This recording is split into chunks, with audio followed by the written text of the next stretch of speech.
Соңғы кездерде үйдің қабырғаға қойылған бөренелерін жейтін құрттар пайда болыпты. Әсіресе оңтүстік өңірлерді төбеміз қытырлап жатыр дейтіндер көбеюде. Ағаш жейтін құрттар өз алдына бөлек әңгіме. Біз бүгін отбасын жейтін, шаңырақты кеміретін бір құрт жайлы әңгіме қозғаймыз. Ол менікі дұрыс, сенікі дұрыс емес деп аталатын қатерлі құрт.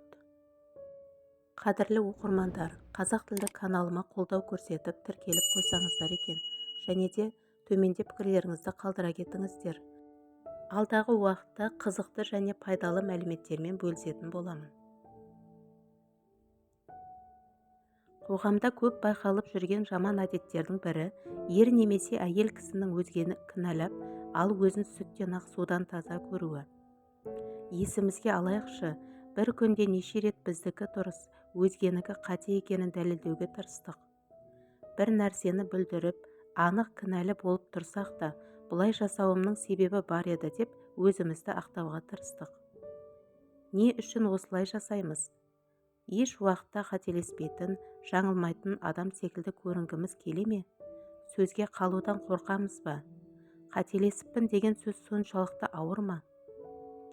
Адам өзін ақтап, өзгені жазғыруға бастағанда, ақиқатты табуға емес, пікірталасты жеңіп шығуға, сөзден жеңілмеуге тырысады. Әрине, әртүрлі ақпарат құралдарында, әсіресе батыстың көзқарасын таратып жүрген дереккөздерде әйел затына «сіз еркекпен теңсіз, еш уақытта одан төменмін деп ойламаңыз» деген секілді жөнсіз ақылдар көп беріліп жатады. Сондықтан нәзік жандылар кейде бір сөзден қалғысы келмейді. Десе мә деп жауап беруге бар күшін салып жатады. Бұл негізінде отбасын бақытқа апармайтын түсінік.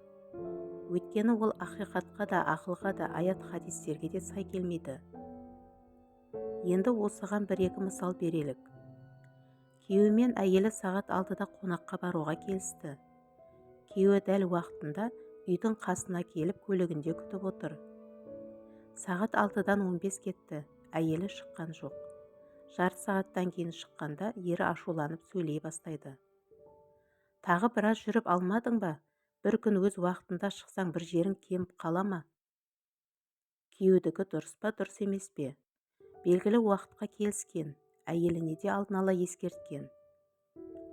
Әйелдің қылығы ше? Әрине, әйел үйде отырған соң көршілер келіп қалады. Балалар бір нәрсе сұрап қалады. Дәл шығайын деп тұрғанда үй телефонынан анасы хабарласып қалады. Тағы басқа себептер көп. Осылар болмағанда, әйел өз уақытында үйден шығар еді. Ал енді кешігіп қалды. Не істейді? Көп әйел осындайда ақтала бастайды. Сен неге ашуланасың? Мен ойнап жүрмін бе? Сен секілді жұмыстан шығып келе салған жоқпын. Өзіңнің туысқандарың болса, үндемей ақ күтер едің. Сенің көзің мені ғана көріп қалады. Есіңде ме, өткенде ата-анаңды 1 сағат күтіп отырдық қой, деген сияқты әңгімелер кетеді. Міне осы сөздердің бәрі бұл жерде артық. Осылардың бәрін айтып отырғанша, сенікі дұрыс жаным, кешірші дей салса, жанып келе жатқан от су құйғандай быж етіп сөнеді. Неге кешіктің деп сұраса, себептерін айтарсыз, бірақ көбінесе бұл сұралмайды. Ойланайықшы, бізге не керек? Өзіміздікі дұрыс екенін дәлелдеп сөзден жеңіп шығу ма, әлде тату тәтті бақытты өмір ме? Тағы бір мысал. Әйел жаңа бір аяқ киім сатып алды. Күйеуі оның бағасын естігенде сөйлей бастайды. Отбасылық бюджетке қаралмаған шығынды көргенде бұлай жасауы заңды. Сенің бір емес 5 аяқ киімің бар ғой, енді осы керек болды ма? Ақша шашудан басқа түк білмейді екенсің. Негізінде еркек үшін әйелдің екеуден асқан заттары көп болып көрінеді. Ал сонда әйелде оталады. Не болды сонша? Айында жылында бір аяқ киім алсақ болмай ма? Осы сен жегенімді желкемнен шығарып отырмасаң болмайды ау. Керек болды, алдым. Жұрттың әйелінде 100 көйлек, 200 аяқ киім бар. Күйеулері үндемей әперіп жатыр ғой. Сен болсаң, менің қалғаным ысырап болады екен досы. Осылай сөздер кете береді.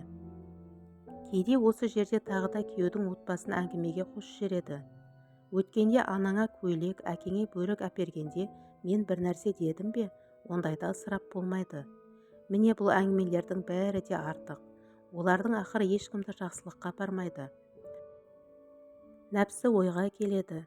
Шайтан оған жел беріп ісіреді.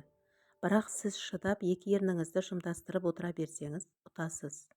Себебі мұндай сөздер үйдің ағашын жейтін құрт сияқты майдалап кеміріп жей береді. Бір күні уақыт сәті жеткенде жап-жақсы шаңырақты гүрс еткізіп құлатады. Отбасын ойран етеді. Олардан барынша аулақ болу керек. Осындай сөздерді айтқаныңнан не ұтасыз? Ештеңе. Бірақ 1-2 секунд сабыр ету арқылы отбасындағы жайма шуақ, жақсы жағдайды сақтап қаласыз. Еркектің 5 минуттан кейін ашуы басылады, бәз баяғы қалпына түседі. Соған дейін ләм-мим демей шыдаған дұрыс.